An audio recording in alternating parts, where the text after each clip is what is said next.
Sometime, somewhere, someplace, there's a deal that comes up that you just know you can't get around. That was the case with me a few months ago when I went to a local flea market. In Pittsburgh, there's a fairly large flea market known as Trader Jack's, which is off Interstate 79 near Bridgeville. And this is where anybody can come, rent a booth for $10, and sell their old junk. And within this junk, there's often a lot of treasure to be found.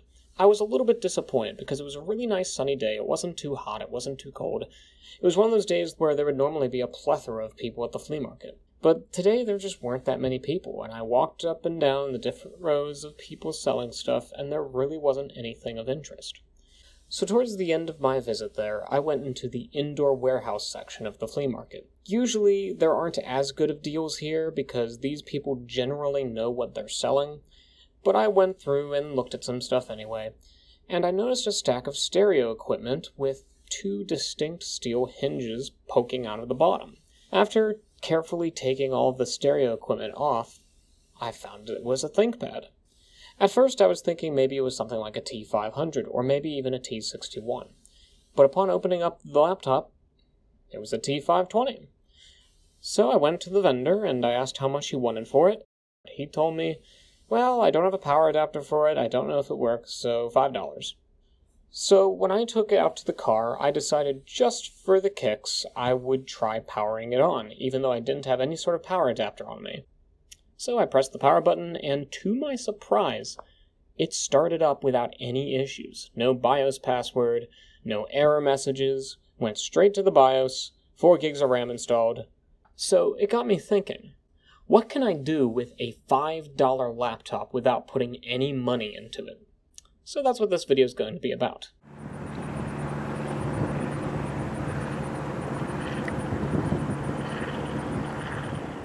The ThinkPad T520 was a Sandy Bridge ThinkPad, and these ThinkPads are highly known for being the last generation of ThinkPads that shipped with the classic keyboard, that had been for the most part unchanged for 20 years. This was all about to change in 2012 when Lenovo introduced the Ivy Bridge ThinkPads, which brought the island-style keyboard that had been previously introduced on the ThinkPad X1 Carbon to the rest of the ThinkPad lineup. Some people love it, some people hate it, some people are rather indifferent towards it. It is fairly easy to swap a classic keyboard into an Ivy Bridge ThinkPad, but the Sandy Bridge machines are still known as being the last ThinkPads that shipped with a classic keyboard. For a long time, I pretty much shied away from the 15-inch ThinkPads because I felt that they were just too large to really be portable. I mean, yeah, you can move them around, but they are thicker and heavier than their 14-inch counterparts. Now that I've used a lot more of these 15-inch machines, I have a better understanding of them, and why some people prefer them to the 14-inch machines. When it comes to specifications, the T520 Sandy Bridge processor is still fairly respectable. You'd have to spend several $100s on a brand new laptop to get anything that competes with it. These laptops take up to 16 gigabytes of DDR3 RAM. They have Intel HD 3000 graphics, and some models have dedicated NVIDIA NVS 4200M graphics, which come with 1 gigabyte of dedicated VRAM. These shipped with various Core i5 or i7 processors. Of course, since it is a socketed laptop processor, you can upgrade this whenever you want. And one of the key advantages of 15-inch ThinkPads from this time period over their 14-inch counterparts is that they have beefier coolers, so they can take some more powerful processors without having to worry about instability or thermal throttling. This laptop also has a good old optical drive for those of you who still use DVDs and CDs, and there was even a Blu-ray drive available for these machines. However, even nowadays, this is an expensive upgrade. There's also a crack in the bottom of the machine and some damage to the fan grills, indicating that this laptop may have been dropped at some point during its lifetime. That's good for me because that means I don't have to do a drop test. When it comes to ports, we have plenty of ports. There's 4 USB 2.0 ports, one of which is a combination USB and eSATA port, and another is an always-on USB port appropriate for always-on charging. There's also a 4-pin FireWire connector. There's a smart card reader for those of you who need one, a physical wireless on-off switch, a VGA port which is missing a screw, a display port, power adapter, Ethernet jack, the knockout for a 56K modem, which is notably lacking on this particular unit. However, the T520 and other Sandy Bridge ThinkPads were actually the last ThinkPads to be configurable with a 56K modem. We have the DVD drive, a headphone microphone combo jack, an SD card reader and 34mm express card slot, and on the bottom there is a docking port. Opening the unit up, we have a webcam and microphone set up, the good old classic Think light, a couple of display LEDs for hard drive activity, wireless activity, and Bluetooth connectivity, classic ThinkPad keyboard, a touchpad, and a fingerprint reader. The TrackPoint is still an excellent pointing device for any on-the-go movement. It allows you to use the laptop with one hand, which is especially useful if you're trying to carry this on a crowded bus or train, and it allows you to move around the mouse freely without moving your hands away from home row. I wish some people on YouTube would do a little bit more research into these things and use them for a little bit longer before blindly bashing them and asking Lenovo to remove this. Lenovo tried taking steps to remove the TrackPoint by removing physical buttons from the T440p, and you know how well that went over. Another key advantage of this laptop is its display. These laptops were available with 1366x768, 1600x900, or Full HD 1920x1080 displays. They are all TN panels. However, the 1600x900 and Full HD resolution panels are a little bit better quality than the TN panels found on 14-inch ThinkPads. And yeah, the TN panels on these things are still not the greatest, but mine has the 1600x900 resolution panel. And when you put it side by side with a 14-inch ThinkPad from the same time period, the difference is almost night and day. I haven't done any sort of adjusting or calibration in these displays, these are just how I got them. But I think it's obvious even through pictures and video that the T520 I'm using has better color reproduction than a 14-inch T-Series ThinkPad from the same time period. In this case I have a T430s. It's a nice little laptop, and it comes with a 1600x900 screen as well, which was considered the premium screen back in the day. But, I mean, there's just no comparison. The T520 has a much better display. And you can especially see the difference in color accuracy and contrast when you take a darker image. So in this case, I have what is supposed to be an all-black background. On the T520, it actually looks black, while on the T430s, the best that we get is a kind of dark gray. Viewing angles are also a little bit better on the T520. They're still not amazing because we are talking about a TN panel here, but the T520 definitely seems to have a little bit better of a viewing range than the T430s's screen. I can't vouch for how the 1366x768 panel looks, but if the 1600x900 panel looks this good, I would love to see how one of the Full HD high gamut panels look. The battery life on this machine is not the best because we're dealing with an 8-year-old battery. This 9-cell battery only has around 50% of its original charge capacity, so at best I'm getting around 2 to 3 hours of battery life. But that's not something that a quick hop onto eBay or Amazon can't fix.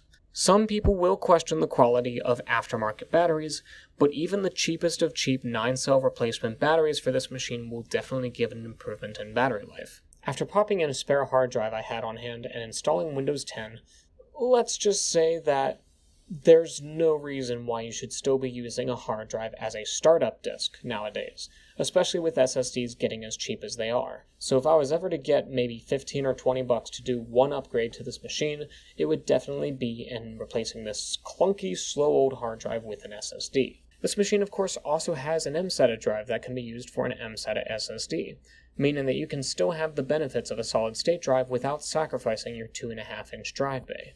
And if that still isn't enough for you, and you don't really use the optical drive, you can swap out the optical drive for an additional hard drive caddy, giving you a total of 3 internal storage devices.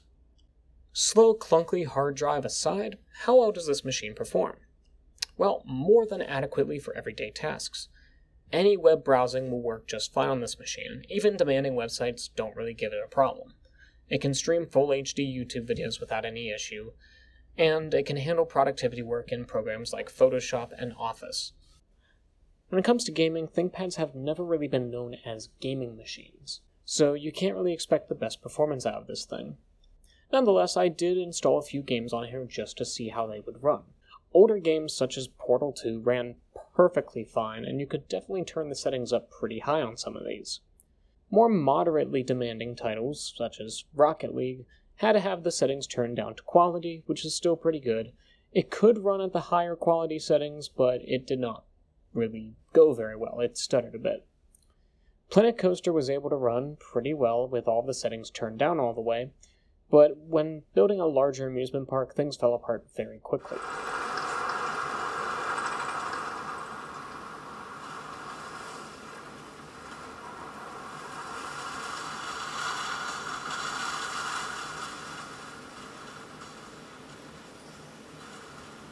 Oops. Cities Skylines... It kind of just gave up on loading 3/4 of the way through, so I gave up on trying to play it as well, despite it being one of my favorite games. The cringiest game of 2018, Fortnight, was very hit or miss. The first few times I tried to play it, it would not fully load the map, which prevented me from being able to actually do anything. The third time I fired it up, it actually loaded the map, though it took me a while to be able to control my character, and I was able to play a relatively smooth game without things falling apart. I'm pretty sure the reasoning behind this was just that it was having trouble loading everything from the hard drive and also struggling with only 4 GB of single-channel memory, so I think getting those two things upgraded will heavily improve the performance of Fortnite. Of course, gaming performance in these older systems can be drastically improved by the use of an external graphics card, which is possible by getting an Express card to PCI Express adapter, an appropriate power supply, and the graphics card of your choosing, and through the use of some driver wizardry, you can actually use the desktop graphics card as the laptop's main card. So what do I like about this machine? As much as the 15-inch screen size makes the laptop a little too bulky for my tastes, you really do get a better display with going for the 15-inch screen. Even the 1600x900 TN panel has better colors and contrast, as well as better viewing angles compared to 14-inch ThinkPads from the same time. The keyboard, like with all older ThinkPads, is a joy to type on. Still, having an optical drive is always a nice touch, and if you don't need it, you can swap it out for an Ultra Bay hard drive adapter, allowing you to have more storage. Battery life isn't as good as many of the thin and light Ultrabooks you can buy nowadays, but I would say with the 9-cell battery, it's enough to get you through the day. There's still a wide array of ports for expandability, upgradability, and versatility, especially in certain legacy applications, and things like the Express card slot do give you the choice for more expandability. Now for some of the drawbacks. Obviously this is a 15-inch ThinkPad. Obviously this is an old 15-inch ThinkPad. It's going to be pretty thick and heavy, but it's not obnoxiously large and overweight like the ThinkPad W700, and it does pack a respectable amount of performance for the weight. The touchpad on here is arguably not that good. However, most people using ThinkPads will probably be using the track point anyways, and if you really can't handle it, there's always the option for an external mouse. There is no USB 3.0 on this laptop, however the W520 does have USB 3.0, and you can add USB 3.0 jacks with the use of an Express card adapter, albeit at slightly reduced speeds. The NVS 4200M graphics in this machine pale in comparison to anything more recent. In fact, even the Intel HD Graphics 4000 found on the next generation of ThinkPads and any other Ivy Bridge machine actually comes close to surpassing the 4200M dedicated graphics when it comes to performance. So I would say of everything, the graphics is definitely the weak point of this older system, or any older laptop. My only other complaint is that Lenovo doesn't make any laptops like this anymore. New laptops aren't bad. They're still better than almost anything else out there. They tend to have better keyboards, they have better pointing devices, and are still very rugged and relatively serviceable. But they aren't as good at any of these things as they used to be, and many people consider machines like the T520 to be at the peak of Lenovo's design. You still had all the luxuries of a modern laptop, but you also still had the ruggedness and serviceability of older ThinkPads. And with this machine, of course, we're just getting started. At a later date, I'd love to upgrade the processor, RAM, and storage in this machine, and maybe even toy with the idea of upgrading the display, and possibly even trying out an external graphics card. As always, I hope you guys enjoyed this video, and thanks for watching.